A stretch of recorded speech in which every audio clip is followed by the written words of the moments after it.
여러분 안녕하십니까? 그리스도인의 삶의 신만성 목사입니다. 오늘 드릴 말씀은 하나님을 만나는 기회라는 주제로 말씀드리겠습니다. 성경 말씀 시편 32편 6절 말씀을 읽겠습니다. 이로 인하여 무릇 경건한 자는 주를 만날 기회를 타서 주께 기도할지라. 진실로 홍수가 범람할지라도 저에게 미치지 못하리이다. 하나님은 우리에게 하나님을 만날 수 있는 장소를 허락하여 주셨습니다. 출애굽기 25장에 보면 하나님은 속죄소에서 내가 너와 만난다고 말씀하고 계십니다. 이 속죄소는, 속죄라는 말은 속죄하는 죄를 갚는다 그런 뜻이고, 이 속죄소는 율법을 담은 언약궤의 뚜껑을 말합니다. 그 속죄소 위에 대제사장이 1년에 1차씩 이제 양의 피를 또 염소의 피를 가지고 가서 이스라엘 백성들이 1년 동안 지은 모든 죄를 사할 때 그 속죄소 위에 피를 7번 뿌리는데, 그 속죄소 위에서 하나님은 우리와 만나겠다고 하셨습니다. 이 속죄소는 하나님께서 우리를 율법으로 대하지 아니하시고, 이 율법은 우리에게 뭘 가르쳐 주냐면 죄를 깨닫게 하는 일을 합니다. 그래서 사람이 이제 죄를 깨달아야 내가 하나님 앞에 어떤 사람인 걸 알게 되고, 또 그 하나님 앞에 그 죄를 사함받을 수 있는 속죄소를 통해서 하나님을 만나는데, 하나님이 우리를 속죄했어도 자기가 어떠한 사람을 모르는 사람은 그 속죄의 능력이 그 마음에 임하지 않기 때문에 하나님께 감사하는 마음이나 하나님을 만나는 마음보다도 자기의 모습을 모르기 때문에 사람들은 그냥 자기가 뭘 하는 자기 행위 속에 빠질 수밖에 없습니다.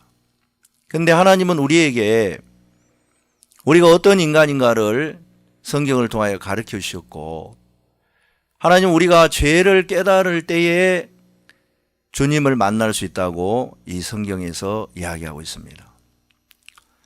예를 들어서 성경에 이제 다윗을 보면, 다윗은 골리앗하고 싸움에서 하나님을 의지해서 이겼고, 또 하나님이 다윗을 향하여서 내가 이새의 아들 다윗을 만나니 내 마음에 합한 자라고 하셨고, 다윗이 하나님과 함께 동행하면서 크고 많은 귀한 하나님의 영광을 맛보고 하나님의 귀한 종으로서 또 나라를 다스리고 그런 복을 입었습니다.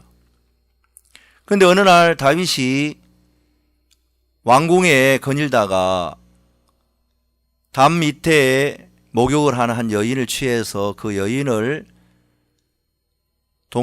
여인과 동침했는데, 그 여인이 바로 자기 사랑하는 신하 우리아의 아내 바세바였습니다.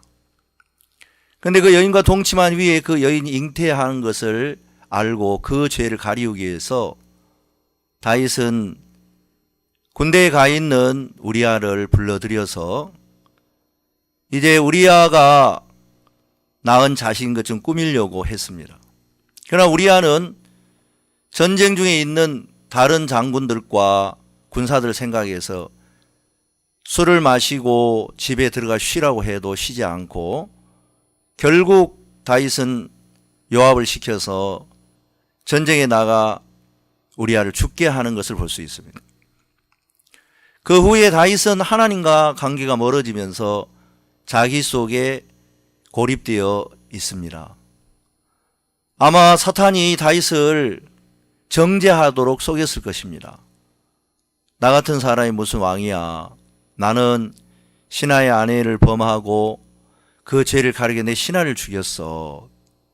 이런 인간이 무슨 왕이며 이런 인간이 무슨 하나님의 낯을 볼 수 있을까? 다윗은 그전엔 참 하나님과 관계가 밝고 또 담대했고 하나님의 힘으로 말미암아 놀라운 하나님의 역사를 경험했던 그런 사람이었지만, 죄로 말미암아 그 다윗은 마음이 어두워지고 가려지고 또 자기 속에 갇혀져서 불쌍하고 가련하게 지낼 수밖에 없었습니다. 그런데 하나님은 그런 다윗을 알고 계셨고 다윗을 정말 사랑했기 때문에 다윗을 찾아가서 나단 선지자를 통하여 하나님께서 말씀하셨습니다. 그리고 예화를 들어주셨고 또 다윗에게 죄가 가려져 있고 숨겨져 있는 그 다윗의 죄를 드러내시면서 다윗이 하나님 앞에 자기 모습을 깨닫게 됩니다. 근데 여기에 이제 보면 다윗이 시편 51편에 나단 선지자 와서 그를 책망할 때에 책망 후에 다윗이 하나님 앞에 나오는 자세를 보면 다윗은 간음을 했던 이야기나 또 살인을 했던 이야기보다도 그 다윗이 하나님 앞에 고백하는 장면 중에 다윗은 내가 주께만 범죄하였고 또 내가 어미 모태에 있을 때 죄악 중에 출생하였고 모친이 죄 중에 나를 잉태하였다고 이야기했습니다. 그리고 주께서 말씀하실 때 나를 의로우시다 순전하시다고 말씀할 거라고 이야기를 하고 있습니다. 다윗은 그 전에는 분명히 자기 행위적인 죄에 매여 있었습니다. 그런데 나단 선지자 와서 다윗을 책망하고 난 다음에 다윗은 내가 왜 이런 죄를 지을 수밖에 없었는 근본을 알게 된 거죠. 바로 하나님을 내가 무시했구나. 나단 선지자는 네가 이것저것 필요했던 내가 너에게 다 주었을 것인데 왜 나를 업신여겼냐 하고 하나님이 이야기하십니다. 다윗은 정말 죄를 범하고 간음하고 살인하는 그 죄보다도 하나님을 의식하지 않고 하나님을 마음에 두지 않았다는 겁니다. 그가 마음에 하나님을 뒀다면 간음할 때 하나님 그를 막아줬을 것이고 또 간음한 후에 그 죄를 가리우기 전에 하나님을 의식했다면 그 앞에 자기 죄를 시인하고 하나님으로 말미암아서 죄 2차의 살인을 저지르지 않을 수 있었을 것입니다. 그런데 다윗은 그런 모든 죄들이 하나님을 업신여기고 멸시한 데서부터 온 사실을 발견하게 되었고 또 자기는 이미 어미 모태 죄악 중에 출생한 사람이고 모친이 죄 중에 잉태한 사람이기 때문에 근본이 죄를 지을 수밖에 없고 죄 속에서 나온 인간인 것을 발견하게 되었습니다. 사람들은 저마다 자기가 한 죄에 매이면 감히 자기를 하나님이 용납할 수 없고 받을 수 없다고 생각하고 그 죄 속에 마음이 빠져서 하나님이 그렇지 않은데도 그 굴레에 벗어나지 못하고 사단에게 정죄를 당하는 사람들이 참 많습니다. 그런데 다윗은 사단의 정죄에서 벗어날 수 있는 길을 하나님 선지자를 통하여 깨닫게 되었는데 그건 자기가 근본 죄를 지을 수밖에 없는 그런 이제 인간인 사실을 알게 되었다는 것입니다. 그렇기 때문에 이 다윗은 자기가 죄를 지을 수밖에 자기 힘으로는 안 되고 하나님을 의지하지 아니한다면 하나님의 은혜를 입지 않다면 그 죄에서 벗어날 수 없고 하나님의 은혜 대신 그 예수 그리스도의 속죄가 아니라면 다윗은 하나님에 설 수 없는 사실을 발견하게 됐는데 다윗이 근본적인 그런 죄를 모르고 자기 행위적인 것 아래에 있었을 사단은 교묘하게 속여서 나 같은 인간이 무슨 왕이야, 나 같은 인간이 무슨 하나님을 섬겨, 나는 안 돼, 이 죄를 어떻게 실 수 있겠어 하면서 자기 스스로 고립되게 만들었다는 것입니다. 그러나 하나님의 특별한 은혜를 입어서 선지자를 통하여서 자기 행위적인 죄보다도 근본적인 자기 모습을 발견하고 또 하나님을 의지하지 않고 하나님을 업신여긴 데 때문에 이런 모든 일이 있다는 것을 발견하면서 다윗은 죄에서 자유롭게 되었고 또 하나님이 이미 장차 예수 그리스도를 통하여서 자기 모든 죄를 씻을 것을 다윗은 발견하고 주님께서 말씀하실 때 나를 의롭다 하시고 주님께서 말씀하실 때 나를 순전하시다 하실 거라고 말씀을 하면서 다윗은 하나님 앞에 죄에서 벗어나는 믿음을 갖는 것을 볼 수가 있습니다. 그 외뿐만 아니라 성경에 보면 베드로와 가룟 유다를 또 잠깐 살펴보겠습니다. 베드로는 예수님을 부인했습니다. 그리고 정죄에 빠져서 예수님 부활하셨는데도 물고기를 잡으려고 세상에 가 있었습니다. 주님은 오히려 이미 베드로에게 네가 나를 부인하리라 하고 말씀하셨습니다. 그리고 베드로가 부인할 수밖에 없는 인간인 걸 아셨고 예수님 그 베드로를 그러면서도 그 베드로를 사랑하셨고 그 베드로의 죄를 씻기 위하여 피를 흘리셨고 그 베드로의 죄를 사하기 위하여 예수님 살이 찢겼고 이제 그 예수님이 제자들하고 최후의 만찬을 나눌 때 예수님은 이 잔은 많은 사람을 위하여 죄사함을 얻기 위한 나의 언약의 피라고 말씀하셨고 이 떡은 많은 사람의 죄를 사하기 위한 내 살이라고 이야기를 하셨습니다. 그래서 베드로가 예수님을 부인한 건 정말 하나님 편에 그게 주님이 알고 계신 것이고 주님이 말씀하신 것이지 베드로는 그 정죄를 당할 필요가 없는데 베드로는 자기 자신이 그런 인간인 걸 알지를 못했습니다. 그래서 예수님을 부인한 것에 대해서 자기가 매여 있었다는 것입니다.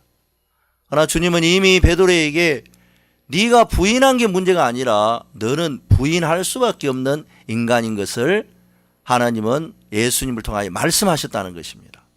그래서 베드로는 이제 자기를 신뢰하지 않고 주님이 이런 나를 아셨구나.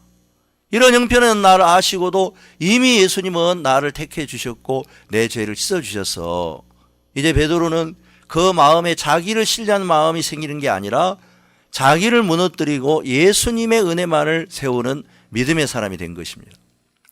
반면에 가룟 유다는 예수님을 팔 거라고 예수님이 이야기했는데 성경에도 이미 기록되어 있습니다. 그러나 가룟 유다는 예수님을 팔기 전에 예수님께서 그에게 네가 나를 팔리라. 나와 함께 그래서 손을 얹어 팔리라. 그리고 예수님께서 차라리 그 사람은 나지 아니하였으면 좋을 뻔하였노라 하면서 이 가룟 유다에게 예수님은 이야기하셨습니다. 근데 가룟 유다는 예수님 말씀한 데 예수님을 분명히 팔았습니다.